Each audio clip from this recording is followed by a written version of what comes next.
بسم اللہ الرحمن الرحیم۔ میری ڈیوٹی دعا کی ہے، سب سے اہم چیز تو یہی ہے لیکن آپ کے درد دل میں شامل ہونے کے لیے ایک چھوٹا سا واقعہ ہے۔ سب زیادہ کمال الدین صاحب ہمارے ساتھی ہیں گجرات کے، اکثر ساتھی جانتے ہوں گے۔ ان کا ایک بیان میں نے سنا، بڑا اچھا بیان تھا۔ کہنے لگے کہ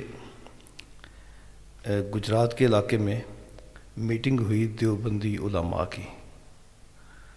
وہ جو ان کے سابق صدر تھے، صدر مجلس، وہ اپنے ساتھیوں سے کہنے لگے کہ بھائی آپ اس وقت کھل کھلا کے اپنے مدارس کو مضبوط کریں، کیونکہ جو آپ کے مخالف ہیں ان کا ہم نے علاج کر دیا ہے۔ ہم نے تمہارے مخالفین کو محفل نعت پہ لگا دیا ہے، تمہارے مخالفین کو محفل نعت پہ لگا دیا ہے۔ تم سارے دیوبندی اپنے مدارس کی طرف توجہ دو، ان کی ہم نے توجہ ادھر کر دی ہے، تم اپنی توجہ مدارس کی طرف کرو۔ حضرات گرامی قدر، درد دل ہے کہ ایک بچہ جس کی آواز اچھی ہو، اچھا خطیب بن سکتا ہے، علم ہو، تو آپ دیکھیں اگر ہم دیکھتے ہیں بدعقیدہ لوگوں کو، اچھی آواز والے خطیب ہیں، لوگ ان کی آواز سنتے ہیں، عالم ہیں، لیکن ہمارا اچھی آواز والا بچہ نہ اسکول پڑھتا ہے، نہ مدرسے میں تعلیم مکمل کرتا ہے، ہم اسے بچپن میں ہی بگاڑ دیتے ہیں۔ مدرسے میں داخل ہوتا ہے، اسے جب محفل نعت سے پیسے ملتے ہیں وہ سمجھتا ہے میری منزل مجھے مل گئی، تعلیم حاصل نہیں کرتا۔ جب اسکول میں جاتا ہے تو اسے پیسے ملتے ہیں تو وہ سمجھتا ہے میری منزل مجھے مل گئی، تعلیم چھوڑ دیتا ہے۔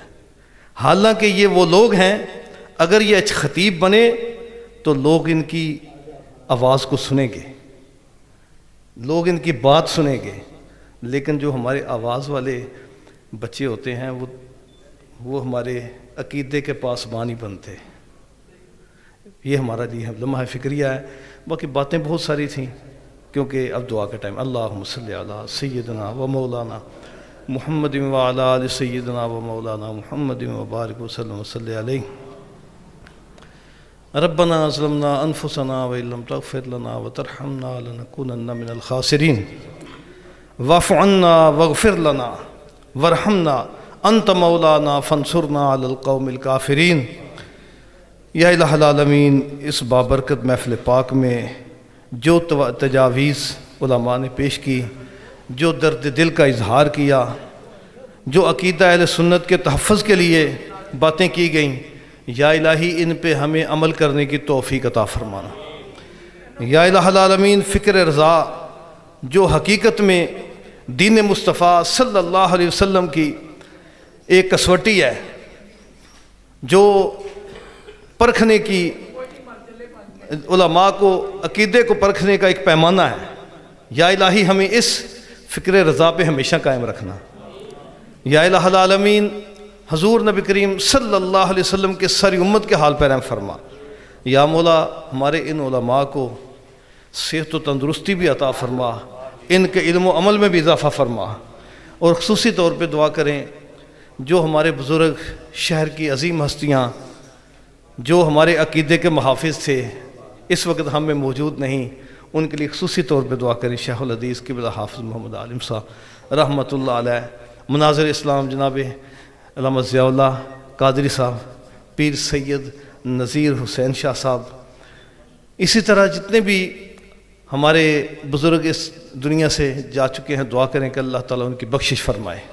اس وقت شیخ الحدیث جناب علامہ غلام حیدر خادمی صاحب بیمار ہیں، ان کے لیے خصوصی دعا کریں کہ اللہ تعالیٰ انہیں صحت عطا فرمائے۔ یا الہی سب بیماروں کو صحت عطا فرما۔ یا الہ العالمین، عقیدے کے تحفظ کے لیے جو کچھ بیان کیا گیا، یا الہی اس پر ہمیں عمل کرنے کی توفیق عطا فرما۔ یا الہی ہمیں اخلاص بھی عطا فرما، دین سے محبت بھی عطا فرما۔ یا الہی دلوں سے نفاق کا خاتمہ فرما۔ یا مولا، ہمارے دلوں سے نفاق کا خاتمہ فرما۔ یا الہ العالمین، عطا فرمائے۔ یا الہ العالمین، ہمارے جتنے بھی قائدین ہیں، جتنے بھی لیڈر ہیں، ان سے ہمیں جو ہمارے مسلک کے پاسباں ہیں، جو فکر رضا کے پاسباں ہیں، یا الہ العالمین ان سے محبت کرنے کی ہمیں توفیق عطا فرما۔ صلی اللہ تعالیٰ علی رسولہ و خیر خلقہ محمد و علی آلہ وصحبہ اجمعین.